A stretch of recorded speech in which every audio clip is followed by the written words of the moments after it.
नहमदुहु व नुसल्ली अला रसूलिहिल करीम अम्मा बअद। क़ाल अल्लाहु तबारक व तआला फ़िल क़ुरआनिल मजीद अऊज़ु बिल्लाहि मिनश शैतानिर रजीम बिस्मिल्लाहिर रहमानिर रहीम इन्ना अअतैनाकल कौसर फसल्लि लिरब्बिका वन्हर इन्न शानिअका हुवल अबतर। सदक़ल्लाहुल अज़ीम। बुजुर्गों और प्यारे भाइयों, अल्लाह ताला का बड़ा करम और बड़ा एहसान है कि अल्लाह ताला ने हम सबको ईमान की दौलत से नवाजा है। अल्लाह ताला के बेशुमार एहसानात हैं। इंसान बनाया, मुसलमान हमको बनाया और टूटी फूटी इबादतों की तौफीक भी अल्लाह ही की तरफ से हमें मिली है। और अल्लाह रब्बुल इज़्ज़त को अपने बंदों से बेइंतहा मोहब्बत है। मोहब्बतें दूसरे लोगों को भी आपस में होती है, लेकिन उन मोहब्बतों में कुछ न कुछ गर्ज होती है, कोई मकसद होता है, कोई फायदा हासिल करना मकसूद होता है। माँ बाप को अपनी औलाद से मोहब्बत होती है, उसके पीछे एक गर्ज होती है कि ये औलाद बड़ी होकर हमारे बुढ़ापे का सहारा बनेगी, यहाँ गर्ज है। बीवी को अपने शौहर से मोहब्बत है, इसके पीछे भी गर्ज है कि मेरा खाना पीना और दूसरी तमाम ज़रूरतें ये शौहर पूरी करता है। शौहर को बीवी से जो मोहब्बत है उसके पीछे भी गर्ज है कि मेरे घर के सारे कामकाज बीवी संभाल लेती है, मेरी औलाद की परवरिश कर रही है, पाल पोस रही है। तो हर मोहब्बत के पीछे कुछ ना कुछ गर्ज है। हत्ता के कोई आदमी किसी का मुरीद है और कोई उसका पीर है, तो इन दोनों की मोहब्बत में भी गर्ज होती है। मुरीद की मोहब्बत में क्या गर्ज होती है? मुरीद ये चाहता है कि शेख की सोहबत में रहकर मेरी आखिरत संवर जाए, ये गर्ज है उसकी। और शेख की गर्ज ये होती है कि इस मुरीद की बरकत से, चूँकि मेरे कहने पर वो सीधे रास्ते पर चलेगा, नेकियां कमाएगा, तो मुझे सवाब मिलेगा, तो उसको सवाब चाहिए। यहाँ सवाब की गर्ज है। सिर्फ एक मोहब्बत ऐसी है जिसमें कोई गर्ज नहीं, और वो है अल्लाह रब्बुल इज़्ज़त की मोहब्बत अपने बंदों के साथ। अल्लाह ताला को हमसे क्या चाहिए? कुछ भी नहीं। पूरी दुनिया मिलकर नाफरमानी पर उतर आए, पूरी दुनिया मस्जिदों को ताले लगा दें, सब शराब पिए, गुनाह करे, अल्लाह की वहदानियत में और उसके रब होने में जरा बराबर फर्क नहीं आएगा। और सब सिद्दीक़ अकबर रज़ी अल्लाह ताला अन्हु जैसे नेक बन जाए, तो अभी अल्लाह की शान में बढ़ोतरी होने वाली नहीं है। उसकी शान निराली है, जो है वैसी रहेगी। फिर भी अल्लाह ताला हमसे मोहब्बत करते हैं, और अल्लाह ये चाहते हैं कि मेरे बंदे अदाब से बचकर जन्नत में जाने वाले बन जाए। इसलिए बंदों की मगफिरत के हजारों बहाने अल्लाह ताला तलाश करते हैं। सबसे पहली बात जो हदीस में आई है कि जब बंदे से गुनाह हो जाता है तो अल्लाह ताला ने हर इंसान के साथ दो फरिश्ते रखे हैं जिसको किरामन कातिबीन कहा जाता है। उसमें सीधी तरफ जो है वो नेकियां लिखता है और बाईं तरफ का जो फरिश्ता है वो गुनाह लिखता है। हदीस में आता है, तफसीर की किताब है दुर्रुल मंसूर में अल्लामा सयूती रहमतुल्लाह अलैह ने एक रिवायत नकल की है कि ये जो सीधी तरफ फरिश्ता है ये इसका अमीर है, यानी नेकियां लिखने वाला फरिश्ता अमीर है इसका। तो ये सीधी तरफ वाला फरिश्ता इस फरिश्ते से कहता है अभी गुनाह मत लिखना, गुनाह हो चुका, लेकिन ये अमीर कहता है गुनाह मत लिखना। अगर इसको अफसोस होता है, शर्मिंदगी होती है, तौबा कर लेता है, इसका गुनाह माफ। क्योंकि अल्लाह ताला चाहते हैं कि बंदा गुनहगार होकर ना आवे, बख्शा बख्शाया मेरे पास आवे, ताकि जहन्नम के अज़ाब से बच जाए और जन्नत में दाखिल हो जाए। फिर अल्लाह ताला की हिकमत है कि मान लो कि कोई बंदा गुनाहों में आगे बढ़ता गया, तौबा की भी ज़्यादा तौफीक नहीं होती, तो इसके गुनाह कैसे माफ़ करेंगे? कहा कि फरिश्तों को हुक्म दिया कि तुम इनके लिए इस्तिग़फ़ार करो। कुरान ने नकल किया वयस्तग़फ़िरून लिमन फ़िल अर्ज़, फरिश्ते बंदों के लिए मग़फ़िरत की दुआ करते हैं। गुनाह बंदा करता है और इस्तिग़फ़ार उसके लिए फरिश्ते करते हैं। कल क़यामत के दिन बंदे को मालूम भी नहीं होगा कि मेरे गुनाह कैसे माफ हो गए। अल्लाह ताला कहेंगे फरिश्तों ने इस्तिगफार किया था तुम्हारे लिए, तुम्हारे गुनाह मैंने माफ कर दिए। ये बहाने हैं। माँ बाप औलाद के लिए दुआ करें, अल्लाह ताला मग़फ़िरत फरमा देते हैं औलाद की। एक दोस्त दूसरे दोस्त के लिए दुआ करें, अल्लाह ताला उसको कबूल फरमाते हैं। इसी तरह बंदा सफ़र में है, घर से दूर है, और वो सुविधाएं और फैसिलिटीज जो घर में मिलती है सफ़र में नहीं मिलती, तो अल्लाह ताला चूंकि बख्शिश के बहाने चाहता है, तो अल्लाह ताला ने क्या फरमाया कि सफ़र की हालत में अगर कोई इस्तिगफार करेगा, दुआ करेगा, मैं कबूल कर दूँगा, गुनाह माफ़ कर दूँगा। और हदीस में ये कैद नहीं लगाई कि मुसाफिर नेक हो तो ही गुनाह माफ़ होंगे। गुनहगार बंदा भी अगर सफ़र की हालत में दुआ करता है, उसकी दुआ भी कबूल हो, उसके गुनाह भी अल्लाह ताला माफ़ कर दे। तो सफ़र में है, गुनाह माफ़ होंगे, आपकी दुआएं कबूल होंगी। बीमार हो गया, उस पर भी आपको सवाब मिलेगा। बहुत सारे वो अमाल जो तंदुरुस्ती के ज़माने में आदमी करता था लेकिन बीमारी की वजह से नहीं कर सकता, अल्लाह ताला कहते हैं कि वो अमाल किए बगैर सवाब मिलेगा, क्योंकि अल्लाह को मोहब्बत है अपने बंदे से, और अल्लाह चाहता है कि बंदा बख्शा बख्शाया मेरे पास आवे, जहन्नम के अजाब से बच जावे, जन्नत में दाखिल हो जाए। अब इतना मेहरबान रब जो वुज़ू करने पर हमारे गुनाहों को माफ़ कर देता है, नमाज पढ़ने पर गुनाहों को माफ़ कर देता है, जुमा से दूसरी जुमा जो पड़ेगा उसके पूरे हफ्ते के गुनाहों को माफ़ कर देता है, हत्ता के मुसलमान के सामने मुस्कुराकर कोई मिलेगा उसको भी सदके का सवाब देता है, रास्ते से तकलीफ देने वाली चीज़ हटाएगा उसको भी नेकी देता है। उस रब पर हम अपनी जान भी कुर्बान कर दे तो भी कम है। कोई बंदा किसी पर मामूली एहसान करता है तो इंसान पूरी ज़िंदगी उसके एहसान को याद रखता है, अपने औलाद से कहता है कि फला आदमी का मुझ पर बड़ा एहसान है, मुसीबत के वक्त में मुझे काम आया था। यहाँ अल्लाह ताला के तो बेशुमार अनगिनत एहसान हैं, उस पर कोई अपनी जान भी कुर्बान कर दे तो भी कम है।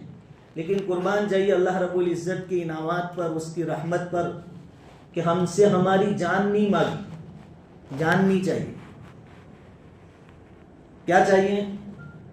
मैंने तुमको जो माल दौलत दिया है उसमें भी एक मिकदार बताई कि इतनी मिकदार को पहुंच गए हो तो ईद के दिनों में कुर्बानी करो, जानवर ज़बह करो। बस अंबियाए किराम जो थे उनसे तो अल्लाह ताला ने बड़ी कुर्बानियां ली।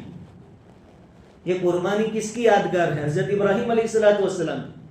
और इब्राहीम अलैहिस्सलातु वस्सलाम से तो क्या तकाजा किया था? अपना लाडला बेटा ज़बह करो। हम में से किसी के बस की बात नहीं। एक तो बुढ़ापे में दुआएं मांग मांग कर बेटा हासिल हुआ था, और जब इस्माइल अलैहिस्सलाम 13 साल के हो गए, जिनके साथ उम्मीदें वाबस्ता थी कि मेरे बुढ़ापे का सहारा बनेगा, उसकी कुर्बानी अल्लाह रब्बुल इज़्ज़त मांग रहे हैं। और इब्राहीम अलैहिस्सलाम का एक बड़ा इम्तिहान ये कि अल्लाह ताला ने वही नाजिल नहीं फरमाई कि फरिश्ता वही लेकर आया और कहा कि इब्राहीम अपने बेटे इस्माइल को ज़बह करो। नहीं, ख्वाब में अल्लाह ताला ने इशारा दिया, ख्वाब में हुक्म दिया। और ये ख्वाब अंबिया अलैहिस्सलातु वस्सलाम के जो होते हैं वो वही के दर्जे में होते हैं। इब्राहीम अलैहिस्सलाम तैयार हो गए कि मैं अपनी प्यारी जो चीज़ है, सबसे ज़्यादा प्यारी चीज़, वो मेरा बेटा इस्माइल है, अल्लाह ताला उसकी कुर्बानी मांग रहा है, मैं कुर्बानी लेने के लिए तैयार हूँ। और इब्राहीम अलैहिस्सलातु वस्सलाम को पहले से कुछ भी मालूम नहीं कि आगे क्या होने वाला है। उनको तो इतना ही मालूम है कि बेटे की कुर्बानी देनी। और इस्माइल अलैहिस्सलातु वस्सलाम जिनकी कुर्बानी देनी है, उनसे पूछा इब्राहीम अलैहिस्सलाम ने, उनको सिर्फ बताया कि अल्लाह ताला ने मुझे ख्वाब में बताया है कि मैं आपको ज़बह कर रहा हूँ, फंजुर मादा तरा, बेटे बताओ आप क्या कह रहे हो। इब्राहीम अलैहिस्सलाम अपने बेटे से मशवरा नहीं ले रहे कि इस्माइल ना बोलेंगे तो नहीं ज़बह करूँगा और हाँ बोलेंगे तो करूँगा, ऐसी बात नहीं थी। इब्राहीम अलैहिस्सलाम अपनी औलाद को परखना चाहते थे, चेक कर रहे थे कि हमारे अंदर जो सिफतें हैं अल्लाह के हुक्म के खातिर सब कुछ कुर्बान कर देने की, वो हमारी औलाद में है कि नहीं। सामने भी इस्माइल अलैहिस्सलाम थे जिनके रगों में इब्राहीम अलैहिस्सलाम का खून दौड़ता था। या अबती अल मा तुअमर, जवाब दिया कि आपको जिस बात का हुक्म दिया गया है आप कर गुजरिए, मैं तैयार हूँ। सतजिदुनी इंशाअल्लाहु मिनस साबिरीन।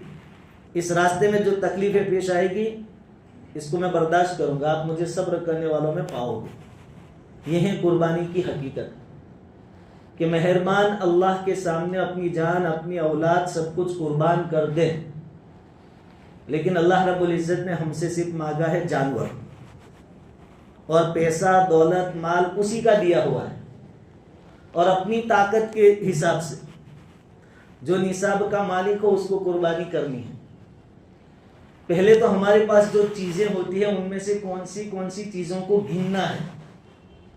सोना, चांदी, तिजारत का सामान यानी बेचने की कोई चीजें हैं हमारे पास। इसी तरह नकद रुपये हैं। अब ये नकद रुपये अपने पास हो, बैंक में हो, पोस्ट ऑफिस में रखे हो, किसी को कर्जा दिया हो, किसी जगह इन्वेस्टमेंट किया हो, ये सब नकद में शुमार किया जाएगा, इसको गिनो। सोना और चांदी में आम तौर पर जो मसला पेश आता है वो ये होता है कि सोना चांदी होता है औरत का, और शोहर सवाल ये करता है कि मेरे पास सोना चांदी है और इतने लाख रुपए का कर्जा है। फिर पूछने पर बताता है कि कर्जा मुझ पर है और सोना चांदी बीवी का है। तो जान ले हर एक का हिसाब अलग है, मालिक कौन है वो पहले तय करे। सोना चांदी, नकद रुपये, तिजारत का सामान जो है वो, इसके अलावा हमारे पास जरूरत से ज्यादा जो चीजें हैं उसको भी गिना जाएगा। किसी के पास 2 मकान है, एक में खुद रहता है, दूसरा किराए पर दिया है, तो वो पूरा मकान कितने रुपयों का है वो गिना जाएगा। ज़कात में क्या होता था कि उसका किराया कितना बचा है वो गिना जाता था ज़कात के हिसाब में, लेकिन सदका फित्र और कुर्बानी के हिसाब में ऐसा नहीं गिना जाएगा, पूरे मकान की कीमत गिनी जाएगी। इसी तरह जरूरत से ज्यादा कपड़े हैं जो साल भर आदमी पहनता नहीं है, घर में बर्तन यानी वासन ऐसे हैं जो साल भर कभी इस्तेमाल नहीं होते हैं, उसका भी हिसाब लगाया जाएगा। तमाम जरूरत से ज्यादा चीजें, सोना चांदी, नकद रुपया, तिजारत का सामान, सबका हिसाब लगाने के बाद अगर ये रकम 50-60 हजार के बीच पहुंच जाती है तो उस आदमी पर कुर्बानी वाजिब होगी। और ये कब अपने पास हो? ईद के दिन सुबह सादिक से लेकर यानी 10 दिलहिज्जा सोमवार, 11 और 12 का सूरज डूबने तक अगर ये चीजें हमारे पास है, और इस निसाब पर साल पूरा होना जरूरी नहीं है, इन 3 दिनों में भी अगर कहीं से आ गया, हत्ता के 12 दिलहिज्जा को यानी बुधवार के दिन मगरिब से पहले भी आ गए 50-60 हजार रुपये, उस पर भी कुर्बानी वाजिब होगी। कुर्बानी करें, क्या मिलेगा?